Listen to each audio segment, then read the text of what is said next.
Guys, oh. Sobrang init talaga. Pero gusto ko. Oh, grabe yung pawis ko. So yun guys. Yung likod, napagpapakuan na natin yung mga ilalim para hindi lumusot. At least hindi na natin kailangan tambakan ng mga ganito. Kasi ganito yung mga pinagtatatambak namin dun sa ilalim. Para lang ma-make sure na walang lalabas na sisiw. Tsaka yung pusa namin paikot-ikot dyan. Naghahanap ng pwedeng lusutan para makapasok. So kanina si Tito Sani, tinulungan niya ako. Binigyan niya ako ng idea na kalsakan ng ganito. Ganito guys, papakita ko sa inyo.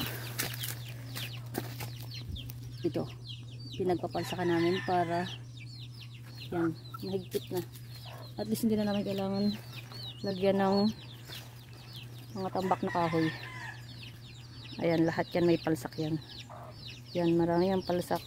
Bawat gilid. Tapos ito, tinaasan ko lahat. Binanat ko. Bali yung gawa ni Tito Roy na mababa. Tapos dugtong-dugtong na.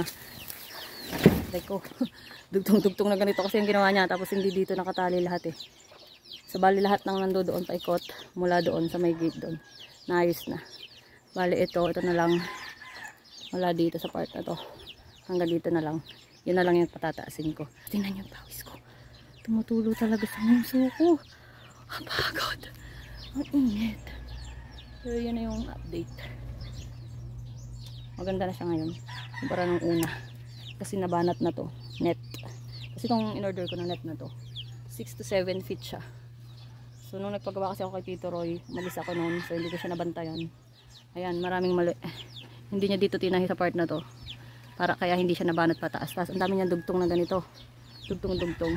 So yung ginawa namin ni Tito Sunny dun sa kabila is isang mahabang tansi lang. Tapos tinahin namin yung pinakadulo na ganito. Tapos pinalibot namin doon.